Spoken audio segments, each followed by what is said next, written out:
पुस्तक का नाम है मैं मृत्यु सिखाता हूँ। शब्द ओशो के हैं और ओशो ने आज आत्मा को लेके बहुत ही गहरी बात कही है। तो थोड़ा भी समझ में आए आपको और इस बात से यदि आप कनेक्ट कर पाते हैं तो प्लीज मुझे कमेंट करके जरूर बताएं। आत्मा अमर है, यह कोई सिद्धांत, कोई थ्योरी, कोई आइडियोलॉजी नहीं है। यह कुछ लोगों का अनुभव है और अनुभव की तरफ जाना हो तो ही अनुभव हल कर सकते हैं इस समस्या को कि क्या है जीवन, क्या है मौत। और जैसे ही अनुभव होगा, ज्ञात होगा जीवन है तो मौत नहीं है, जीवन ही है, मृत्यु है ही नहीं। फिर हम कहेंगे लेकिन यह मृत्यु जो तो घट जाती है। उसका कुल मतलब इतना है कि जिस घर में हम निवास करते थे उस घर को छोड़कर दूसरे घर की यात्रा शुरू हो जाती है। जिस घर में हम रह रहे थे उस घर से हम दूसरे घर की तरफ यात्रा करते हैं। घर की सीमा है, घर की सामर्थ्य है। घर एक यंत्र है, यंत्र थक जाता है, जीर्ण हो जाता है और हमें पार जाना होता है।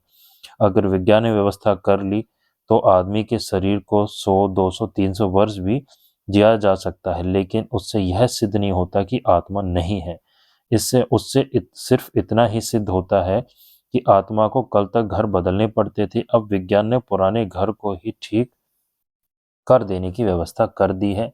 इससे यह सिद्ध नहीं होगा और इस भूल में कोई वैज्ञानिक न रहे कि आदमी की उम्र को अगर 500 वर्ष कर ले, 1000 वर्ष कर ले तो हमने सिद्ध कर दिया कि आदमी के भीतर कोई आत्मा नहीं है। नहीं, इससे कुछ भी सिद्ध नहीं होता।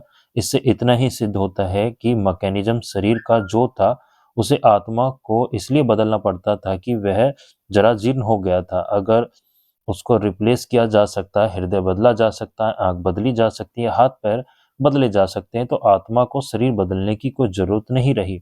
पुराने घर से ही काम चलाया जा सकता है। रिपेयरमेंट हो गया, उसे उससे कोई आत्मा नहीं है, यह दूर दूर भी सिद्ध नहीं होता। और यह भी हो सकता है कि कल विज्ञान टेस्ट ट्यूब में जन्म दे सके, जीवन को पैदा कर सके, तब शायद वैज्ञानिक इस भ्रम में पड़ जाए कि हमने जीवन को जन्म दे दिया। वह भी गलत है। यह भी कह देना चाहता हूं कि उससे भी कुछ भी सिद्ध नहीं होता। माँ और बाप मिलकर क्या करते हैं? एक पुरुष और स्त्री मिलकर क्या करते हैं? स्त्री के पेट में आत्मा को जन्म नहीं देते। They just create a situation, वे सिर्फ एक अवसर पैदा करते हैं जिसमें आत्मा प्रविष्ट हो सकती है। माँ का और पिता का अणु मिलकर एक अपॉर्चुनिटी, एक अवसर, एक सिचुएशन पैदा करते हैं जिसमें आत्मा प्रवेश पा सकती है। कल यह हो सकता है कि हम टेस्ट ट्यूब में यह सिचुएशन पैदा कर दें। इससे कोई आत्मा पैदा नहीं हो रही है। माँ का पेट भी एक टेस्ट ट्यूब है। यह एक यांत्रिक व्यवस्था, वह यह एक प्राकृतिक है।